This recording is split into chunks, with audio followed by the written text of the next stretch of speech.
Hello everyone, TLSG here. Today we're going to be exploring the Devil Dino archetype. Building a deck around Devil Dino revolves around keeping your hand size as big as possible. There are going to be some cards that are core in this list. So any cards that will be able to either pull cards back in, retain our hand size, are going to be critical. So that includes Mantis, Cable, Sentinel, White Queen, and then most and foremost, Moon Girl. She's going to duplicate our hand, so that can easily allow us to double our hand size and make our Devil Dino that much stronger. So for me, those are core. And then there are some other cards in here that give a really good power push. So at this point, if you've seen anything covering pull 1, you know that Angela is incredibly strong in tempo or value decks. And so Angela in this list, to feed off of her, we have Nightcrawler because we can play him in the lane and then move him later. I would say that these two are core, the Nightcrawler and Angela. And then we also need a secondary win condition, which is partially why Angela's here, but also why we have Iron Man and Chavez. Chavez is going to give us a consistent turn 6 play, so if we don't draw into Devil Dino, sometimes we can find a win condition that way. But for the most part, Devil Dino is our win condition, maybe duplicating the Devil Dino, maybe throwing Iron Man in a secondary lane to win that one whenever our Devil Dino does his job in the first one. And then we have a couple of tech cards, so Elektra and Iron Fist for me are the biggest tech cards in this list. Iron Fist is one that I've used in Pool 2 quite a bit. Some of the other content creators use this card as well. Iron Fist combos really well with Angela. You can have Angela on the board, you can drop Iron Fist, and then whatever you drop, you can put into the Angela lane. It will trigger the Angela bonus, and then it will move that card out of the Angela lane so that you can continue buffing her up further. But that is the quick rundown of the deck list. We are going to go ahead and jump into a couple of games. I hope you guys enjoy. All right, so first up we have AJ. And what I've found with the Devil Dino style deck is that it has a higher high roll. So if you get incredibly lucky, you can do much better than your standard Khazar Zoo deck. But Khazar Zoo's strength comes in its consistency. It doesn't require you to draw any particular card to do well. This one, Devil Dino is a big piece of our power. Or if we don't draw into either Devil Dino or Iron Man, our win condition becomes really, really difficult to find. And so we do draw into Devil Dino here, and so that's going to be a really big power push for us. We can either start by playing our Sentinel, which will pull a card back into our hand, but I think we're going to go with a Cable. That's going to steal one of the opponent's cards. Maybe we get lucky, steal one of their key combo pieces. So if they're running a Zoo deck, maybe we steal their Khazar, maybe we steal their Blue Marvel, or maybe we just steal a low 1-cost card and we just keep it in hand in order to keep our Devil Dino's power large. And so now Angela is going to be a really, really good one for us to kind of push. And with Asgard, I think we're actually going to invest more than we normally would in this location. Because if we can win Asgard, we'll draw 2 cards in return. And so we're actually going to push a little bit further, knowing that we can continue to buff up our Devil Dino after winning Asgard by drawing into those additional cards. And so everything that we do and all of the power push that we work on with this list, we really want to focus on keeping our hand size as big as possible. Now, you're going to see me do a play here that's, really getting rid of most of the cards in our hand. The reason I'm going to do that is we can play Iron Fist, that will buff up our Angela. Then we can play Sentinel, it will buff up our Angela again, and then it will push the Sentinel out of the lane. If we win Asgard, we get 2 additional cards to kind of revamp or push our Devil Dino back up. Elektra with the Vault is going to destroy the Korg to kind of help swing that one in our favor. And then we can always drop our Devil Dino in the Vault. Maybe the last turn we just play a Moon Girl in Asgard, because this lane is going to be a pretty strong lane. By triggering Angela 4 or 5 times, we're going to be able to push quite a bit more power than we would have otherwise with not really that strong of cards. So that's kind of the power of Angela and just being able to flood and overwhelm the opponent with how much power she can push relatively easily. And so since the Vault locks down, normally I would do Moon Girl here, and then we would have 2 Devil Dinos to use. But in this scenario, the Vault is going to lock down after this turn. So this is the last turn we can push power into that lane. So what I'm going to do is I'm going to play Devil Dino, and then as long as we lock down and win this one, next turn I'm probably just going to play Iron Man into Asgard as a win condition or a way to push that lane over the top, and they're really not going to be able to match that power. And so they do realize that they are really outgunned here with how much power we have here and kind of what we can push over here, and they do end up retreating. Not an exciting end. We'll make sure that the next one goes all the way through. Not an exciting end, but that kind of shows you how we lay out the game. And then now we can focus on getting some games to the last turn or through the last turn. All right, next up we have Huffer. And we have Camartage, which is actually really, really good for us. We can either shift a card all the way from the right side all the way to the left with the double trigger of Iron Fist. We can kill 2 cards with Elektra. We can get 2 Sentinels in return with our Sentinel. We can get some really strong advantages from the Camartage location. And so they play a Rocket Raccoon, but it doesn't trigger because, of course, we don't play anything. I think we go ahead and we just start stacking some of our cards into the other lane. I don't think we necessarily push for Camartage just yet. It looks like maybe they're going to lean into that one a little heavily. And if that's the case, we just keep our hand size big, doing Sentinel in the other lanes. Ooh, and then we get Gamma Lab, which is gonna be interesting. And so this is the last turn that cards can be played here. And so I think we invest pretty heavily in this. If we draw into, I mean, we have our Iron Man, so we can always throw Iron Man in there to elevate that power level to insane levels. Since we're in pool 1, we don't have to worry about potential Shang-Chi plays. And as long as we can outpace them with these 3 versus theirs, then we should have the very distinct advantage versus them here. Ooh, and so they do have an Elektra, so it's going to be a tie. But we do have Iron Man that will elevate our power level, or can elevate our power level. Ooh, actually, they could have played Squirrel Girl into Camartage. It would have filled up this lane a little bit more, but it would have pushed 2 Squirrel tokens here because of the double on reveal trigger. So they could have actually outpowered us with the Hulks had they went with that play line instead. So let's go ahead and do we'll do a Cable that's going to steal 2 of their cards. We're going to do a Yondu that is also going to destroy 2 of their cards. So after this turn, they are out of resources. They're not going to draw into anything additional after that. And so then we'll get 2 in return. So that kind of refreshes our hand size. We can do a Sentinel, which will return 2 Sentinels into our hand. So we have a couple of different ways that we can elevate our power level to get the upside here. And so the Cable is going to steal 2 of the resources. We might get some good cards. Blue Marvel, that's a huge one that they're not going to get. And then Angela. And so now there goes Khazar, and then Captain America. So we know that they only have 2 cards left in hand. They're probably not the most impactful cards, and we're okay with that. Let's go ahead and throw Iron Man into the Gamma Lab. That should give us a pretty easy win here. And then if we draw into our Devil Dino, we won't draw into our Devil Dino next turn. So instead, I think we need to find a strong win condition in one of these other lanes. We could do an Iron Fist into a White Queen, which will give us 8 more, depending on what they drop here. We have their big resources, which is the advantage we have. Actually, let's just go ahead and go with Iron Man. We're going to assume that they don't have Enchantress. That's what I was trying to play around.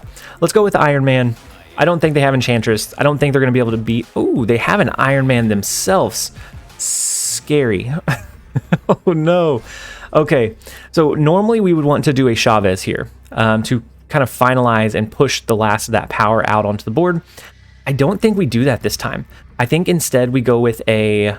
Let's go with a Blue Marvel. Let's go with their Blue Marvel, mind you. And so their Blue Marvel is going to push this up by 3, which because of Iron Man is going to push it up by 6. It's going to push this one up by 1. It's going to push power here. So if they invest resources into Gamma Lab, they should likely lose these other 2 locations.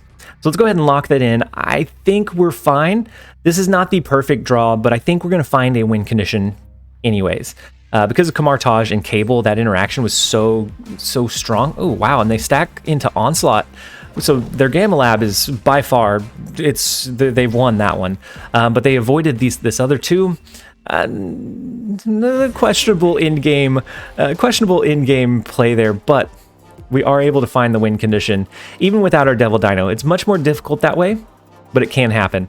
And so let's go ahead and jump over into the next one. All right, next up we have Doom, and I don't know if they're a bot or not. They didn't respond with a chat, with an emote or anything. So we'll see. We're gonna play it. We're gonna play it by ear. They played Uadu into this far right lane. So if it's a human player, that might mean that this is an advantageous lane, something that we want to play into, or maybe not. If it's a bot, maybe not. We'll see what this one is. The Uatu, sometimes I pay attention to what the opponent dropped. And so if it is something that they're kind of leaning into, At that point, sometimes it's worthwhile to kind of jump ship over there as well. They did steal one of our cards with Mantis. I think we probably lose this matchup, unfortunately. I think they do get a free 6 cost. Oh, no, we're going to get a free 6 cost as well. And so had they been able to fill this location first, they would get a free 6 cost. But Moon Girl with the Raft is so strong because we're going to get a free 6 cost card. The way that the Raft works is, as long as, even if they end up playing a card here as well, we will both get a free 6 cost card, because at that point we've both filled it up at the start of the turn. And so now we're going to be able to play into the Raft. We're going to get a free 6 cost card. We can drop a Moon Girl, which will duplicate that free 6 cost card. It'll duplicate our expensive Devil Dino as well. But that's not what we're worried about. We're worried about the free 6 cost card that it is going to give us. So we're going to hope that it's something strong. A Hulk would be amazing. Really, a lot of cards. Destroyer is going to be our low roll. We could even do something like an Infinite and just skip next turn, not do the Moon Girl. But let's go ahead and lock this in. Let's see what free 6 cost card we get. It's a Heimdall. Interesting. So we're going to be able to shift all of our cards over to the left if we end up needing to or wanting to. And we can get 2 of those because we can drop Moon Girl. So it's going to be 16 power that we throw onto the board for free on that final turn. With Moon Girl, you do need to pay attention to how many cards you have in hand, because your hand size caps at 7. And so Moon Girl will duplicate from left to right. And so Devil Dino is going to make 5, Iron Fist is 6, Heimdall will be 7. And so we're okay with that. But actually, I think we're going to go ahead and play Iron Fist onto the board. And then when we shift cards, it should be fine. We can do a Heimdall here and like a Heimdall here or here. And not everything is going to shift over because it doesn't have that reach. Let's go ahead and snap. We're going to get 2 free 6 cost cards on them, unless they have one that is incredibly strong and outpowers our 2 plus whatever we drop. We can drop an Iron Man to help elevate that lane. We should have at least 1 really easy win. I think we should most likely have 2. And so whatever we drop next is going to get played and is going to shift over because of the Iron Fist. And so if they got an Onslaught, that could be kind of scary with the Blue Marvel. It'd be a free drop for them. So let's look at it. We can move our Nightcrawler over to a Heimdall shift here. Let's stack our Heimdalls. That's going to be 16 power here. We can move this here. Or actually, let's not move it here. Let's play our Iron Fist, okay, so we're going to play 2 Heimdalls to the left. Our cards from lane to lane should move from order of play or in order of play. So that means our Angela is going to move, and that's the only one that can move because that's the only slot that's available. So our Angela is going to move over. It's going to give us that 7 power bonus here. We're going to multiply it with Iron Man. And that should give us a win condition. It should trigger our Ant-Man. Do they have a double onslaught because of the free? Oh no, they have Galactus, which is huge. Had they played it into an empty lane, Galactus actually has one of the best animations in the game.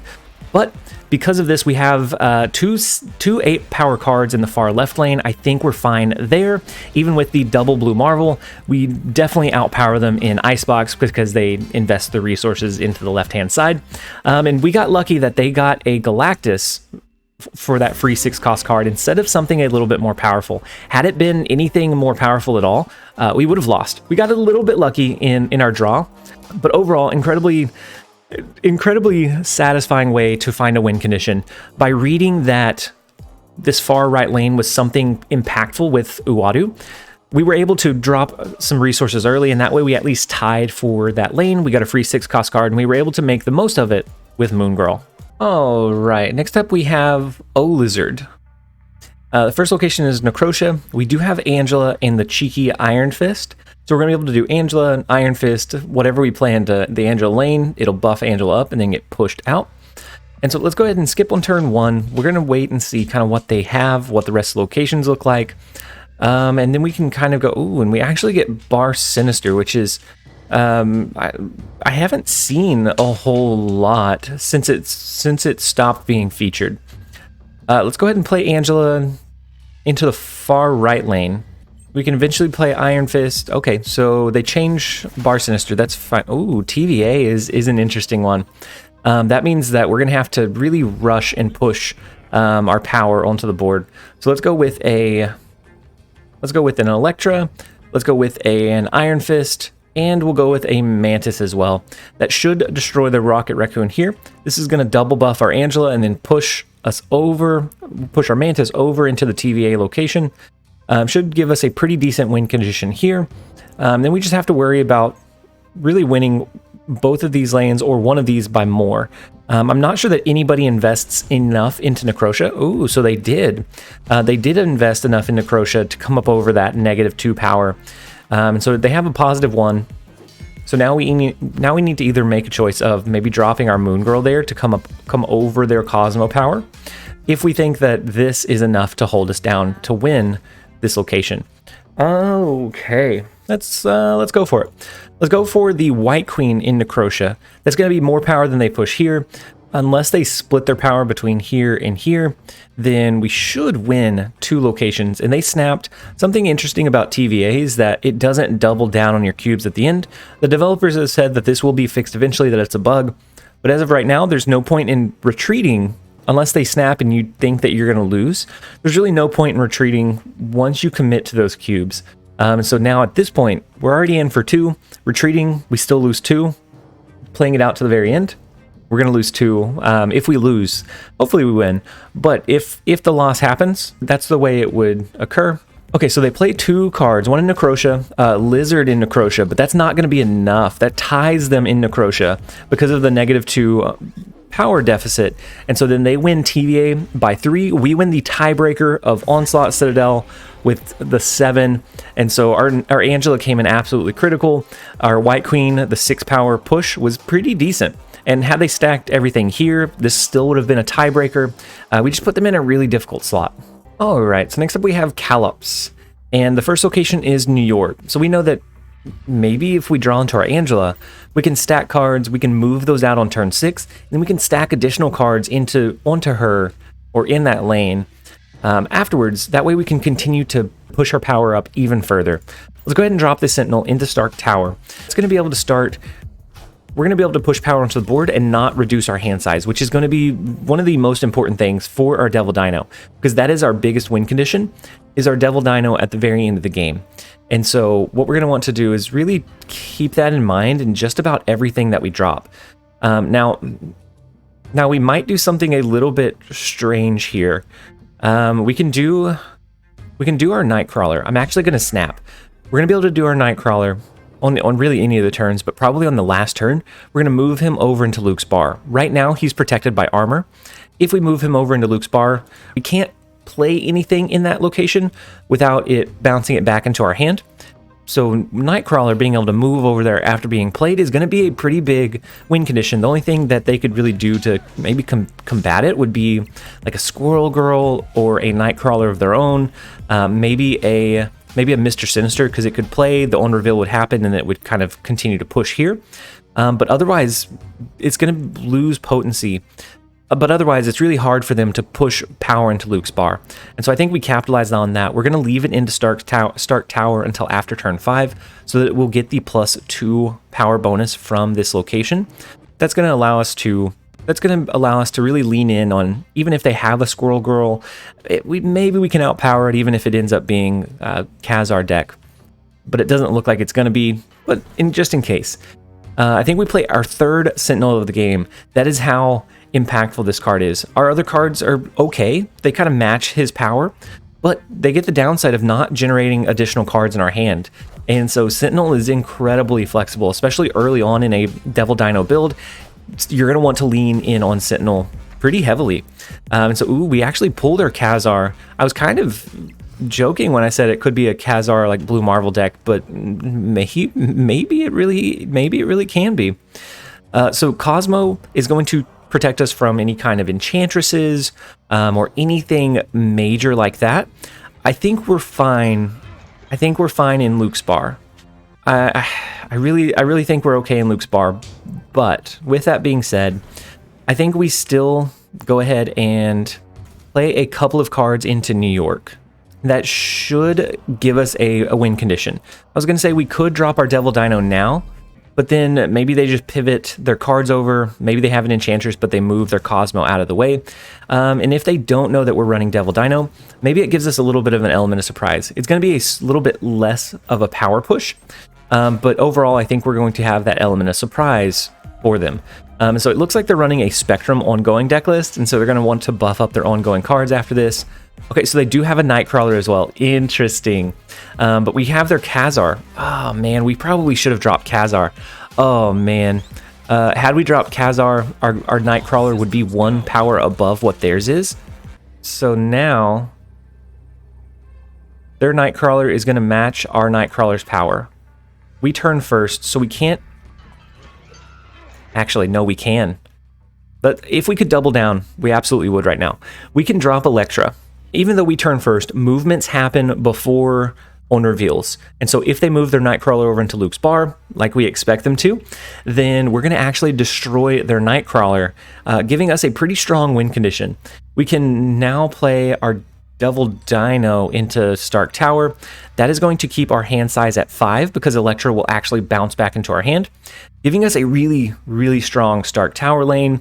We could also drop it here, but I think we push for the Stark Tower instead. We already have the win condition here. They're going to have to invest more resources more heavily into New York. So let's go ahead and lock this one in. I think this is going to be a sneaky roundabout way to win or kind of overcome the power that they have. Yep, and so our Elektra will trigger in Luke's bar. It comes back into our hand, which keeps our Devil Dino a big power.